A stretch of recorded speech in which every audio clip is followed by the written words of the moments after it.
Hey everyone, my name is Martin Lazarus. Today we're going to be talking about creating tables, constraints, and exporting data to Excel. One of my subscribers messaged me and they were wondering if I would be able to create like a tutorial to show them how to do it. I said, sure, absolutely. What we have here is we have, which looks like some kind of assignment. It could maybe be for school or a job. I'm not sure. So it says the purpose of this assignment is to create tables and implement keys and restraints. I think that restraints should be constraints. The Human Resources Department has requested that you create a table that can be used to store birthdays in the database. This table will be used to support a newsletter that is distributed internally to report on office events. Please note that when SQL queries are run, results are generated in the form of data. This data should be exported and saved to Excel for a for a visual check of accuracy. Create a Word document that includes the SQL query code used to explore the database tables and answer the following questions. Create a business entity ID as an integer, include a DOB, a date of birth column, and a date format. Add a constraint to make a business entity ID a primary key. Insert a record, which is going to be 1/1/1990 as the birthday. And lastly, once added, a query your new table to show this new record. All right, so we have a lot going on here. Okay, so the really only useful information that we need as a developer to do it, the use case is good and all, but we really don't need that. So what we need is we need to know what things have to be created. So it looks like from about here is actually going to be the code that we're going to create. So let's not worry about the big picture. Let's just take this into little tiny chunks, okay? So I'm just going to copy this here, then I'm going to paste it into here. Okay, so let's do that and paste. Cool. And let's format this a little bit. Include 190. All right, cool. All right, so now we're good. All right, so the first thing we have to do is we have to create a table. Does it say what this table should be called? Let's see here. Create Word document, query, let's see, table. Create a table that is used. Okay, so because they don't say what what this table is, I'm just going to make up a table name. Okay, so the way how you create a table is you say create. Whenever you want to make anything, or a table at least, you say create. Then you want to give your table a name. So let's just call this dates. Okay, so create dates. So now we have our table name here. And then within here, now we have to define what the table is going to contain within it. So let's go back to our document and we see that they want to include business entity ID as an integer, and they also want to include the date of birth as a date. No problem. So we're going to copy that and we're going to put that here. So just like how we're defining variables that need to have a data type, all columns have to have a data type as well. So we'll put int right there. Okay, so, oh, actually, you need to say create table. Sorry about that. So it's create table, and then after that you say the table name. So business entity ID, Perfect. And let's clean this up a little bit. Let's do that. Okay, that looks much better now. Okay. So we'll put a comma after here, and the other was DOB. Sure. Let's name it DOB. Oops, sorry about that. Back to here. DOB. And this is going to be as a date field. Right? Then they said, add a constraint to make the business entity ID a primary key. So there's a couple ways of doing this. The absolutely easiest way is right after int, you can say primary key. Then that would make it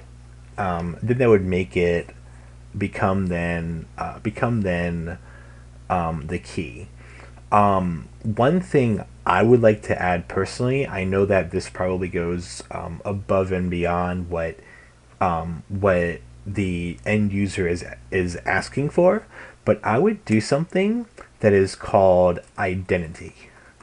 And what that does is whenever I want to create or add in here a new date, whatever that date is, identity isn't going to be able to put in there the data for this business entity ID. So the first record will be 1. The next one that gets inserted will be 2, so on and so forth. So then that way, SQL Server keeps track of like the next ID that gets inserted. I don't have to do it myself. The less work I have to do, the better. So this is just one way of doing it. So let's do this for now, and then I'll show you a couple other ways we can do this. So if we create this table, we'll see that that works. Great. So now let's go back to here and add a constraint. Okay, so we did this already. We added a constraint right here. And insert one record for business entity ID 1 to include, okay. So what we can do is we can say insert into. So insert into means that you have a table that you want to add data to. So right after insert into, you have to put the table name you want the data to be inserted into. So in this case, we want to put it into dates. Then we have to say values. What values means is, great, we know that you want to put data into this table dates. What values do you want? Because we know that we have identity here, which is going to keep track of which IDs or what IDs get entered in, we don't have to worry about just specifying what that is. So we can skip this altogether. Then we can just put in there the date. So in this case, 1/1/1990. I believe that was a date, excuse me. Yep, okay. So now if we run this, now we see here 1 rows affected. Perfect. So now we've already done this chunk with just a couple lines of code. So once added, query your new table showing the new record. So we know how to do this already. This is easy, right? Select star from dates. You can do that, no problem. All right, so let's go back to here and add a constraint to me. Okay, insert one marker. Once added, query new table. All right, so I think that from here, now we need to export this record to Excel. So you might be thinking this is going to be like really hard and complicated. You got to know all kinds of stuff. It's actually really, really easy. If you look at business entity ID, other than there's a number 1, there's a box right over here. And what that box does is that it highlights all of your records. And then once you do that, right click, and then you're going to click on copy with headers. Okay, so once you click on that, then you're going to open up Excel, close that, and then you're going to go to paste right here.